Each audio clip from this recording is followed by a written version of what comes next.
let's embark on a scientific exploration of yoga, where you are the scientist, your heart is the laboratory, and you are the outcome.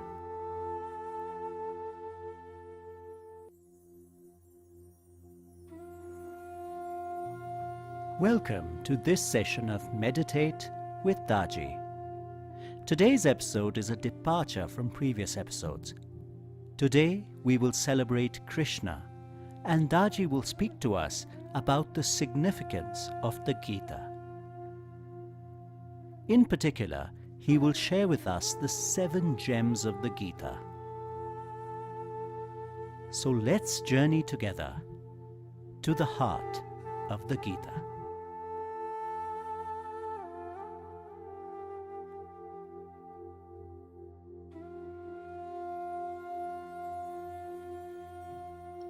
Namaste Ji. The teachings from Gita are eternal and time-tested. They inspire us in some fashion. Unfortunately, inspirations, however lofty, do not move us to the next step of actualizing the truth one is seeking for. We are always being told by our teachers and preachers of high rank and reputations that the best thing to arrive at is Sthita Prajna, no doubt. Also to understand that man should never consider himself to be actual doer of things. Okay. Would you be happy simply reading the menu from 5-star hotel when you're hungry?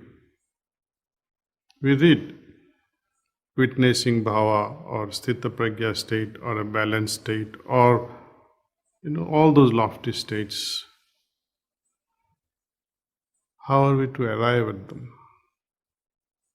Our observation says that mere reading or hearing of it is of no avail unless we take up the means to achieve all those states in a very practical way. We are always in the dark about those means which are necessary for the purpose. Nowhere can the slightest hint to that effect be traced out in all their discourses.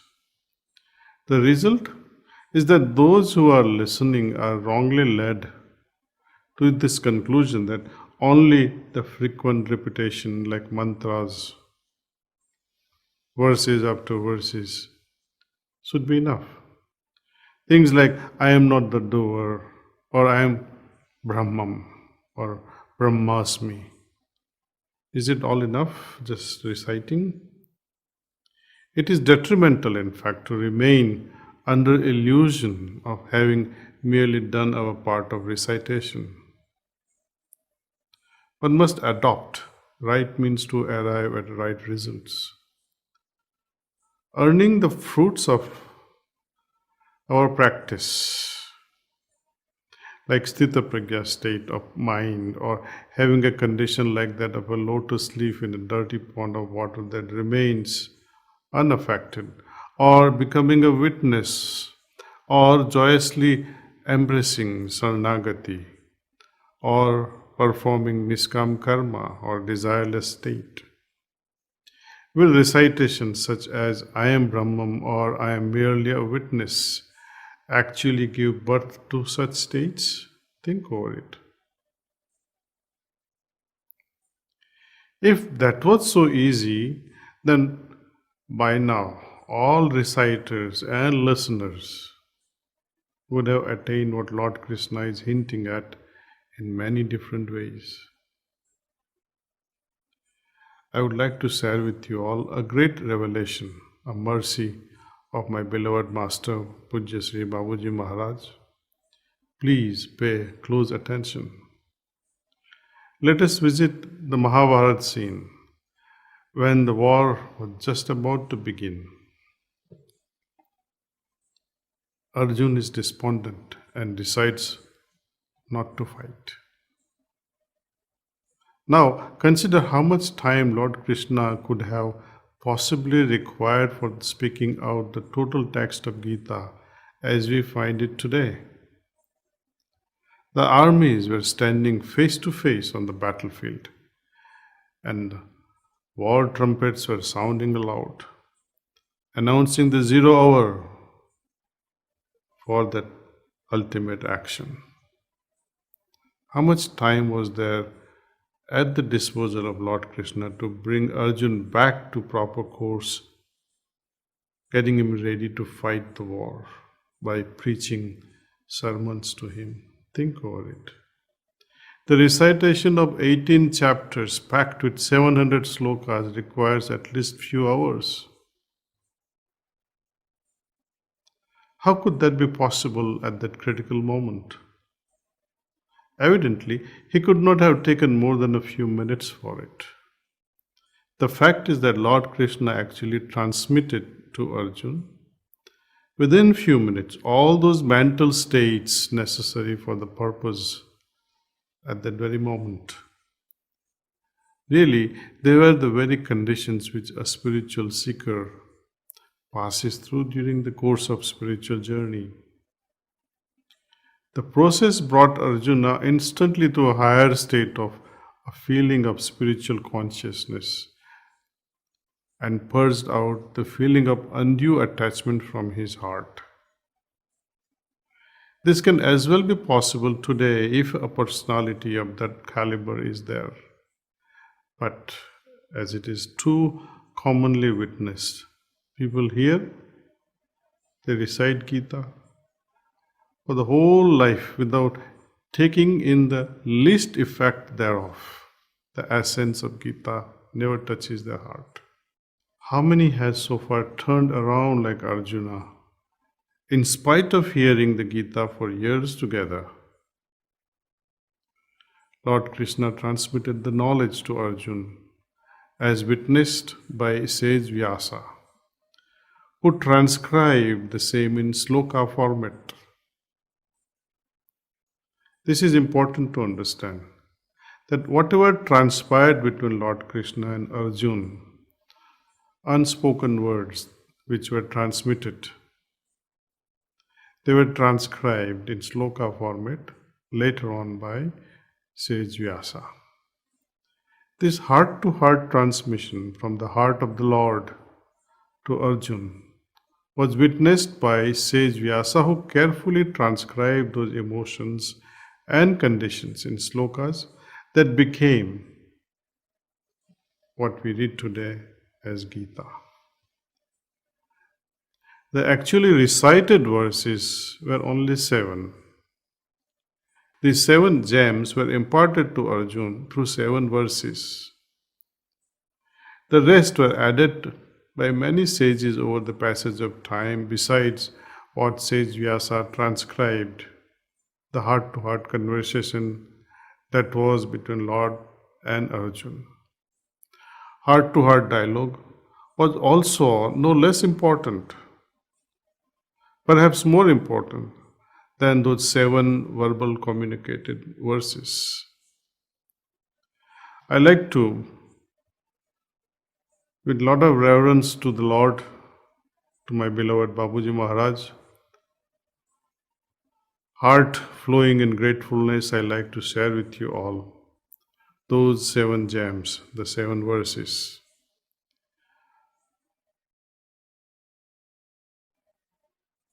One of them is from chapter number 2, verses 55. That says, Prajahati yada kaman sarvan parth manogatan atmani eva atmana tushta sthita pragya tada uchyate. O Parth, one who, having renounced all desires born of the mind, one who is content in the self and by the self, it's said to be one whose insight is steady, sthita pragya.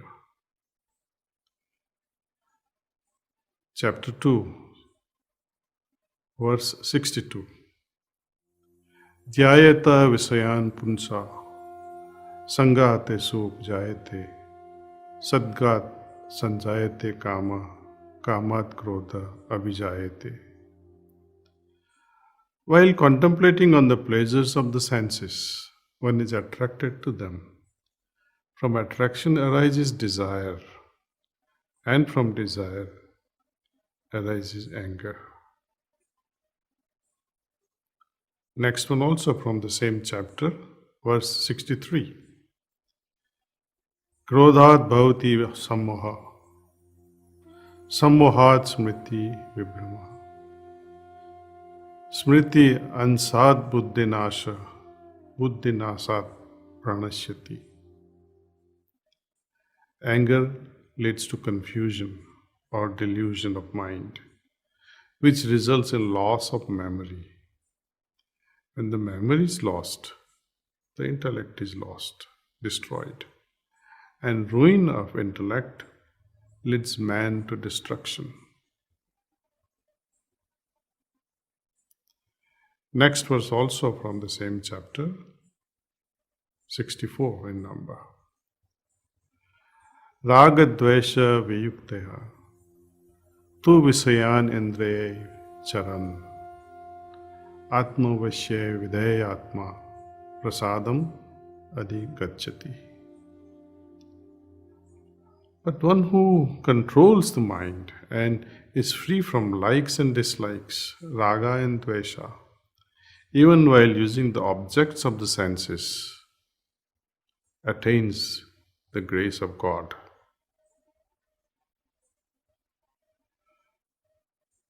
Same chapter number 2, sloka 66. Nasti buddhihi ayuktasya, nacha ayuktasya bhavana, nacha abhavayatah santi asantasya kutah sukham. There is no wisdom for a man without harmony, and without harmony, there is no contemplation. Without contemplation, there cannot be peace. How can there be happiness for one lacking peace of mind? Chapter number 3, verse 35. Shreyan swadharmaha vigunaha pardharmat su anistitat swadharme nidanam shreya pardharma vayavaha. Better is one's own duty, though devoid of merit, than the duty of another well discharged. Better is death and one's own duty. The duty of another is fraught with fear. In short, Babuji would have said, mind your own business. Chapter 3, verse number 4.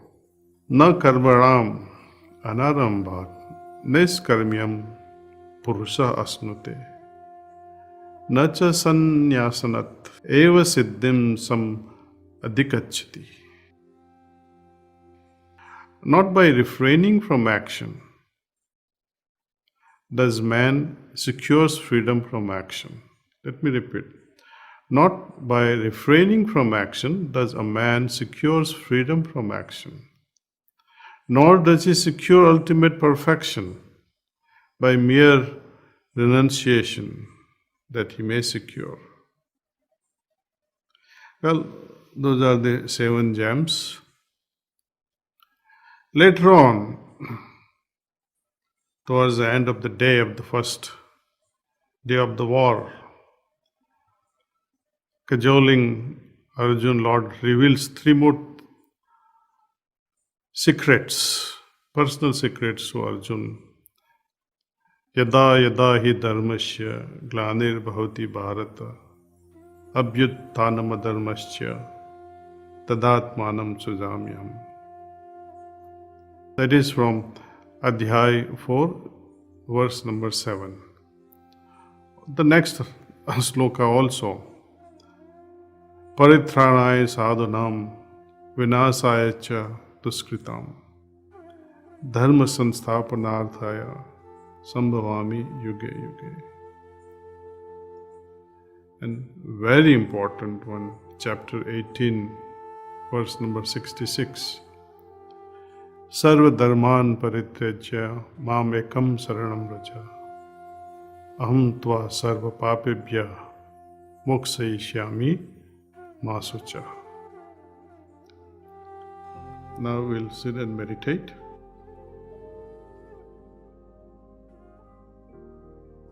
You all know how to meditate, and perhaps some of you do not really know how to meditate and joining us for the first time. This is how we meditate. Heartfulness way of meditation. It's very simple. Feel relaxed. Remove all the distractions if you might have. Something like phones. And focus on the presence of divine light in our heart. Think that this divine light is attracting your attention inward, and retain this thought as long as you can. If by chance you happen to move away from this noble idea, when you're overwhelmed by so many thoughts, just remind yourself that right now I am meditating on the presence of divine light. Please start meditation.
That's all.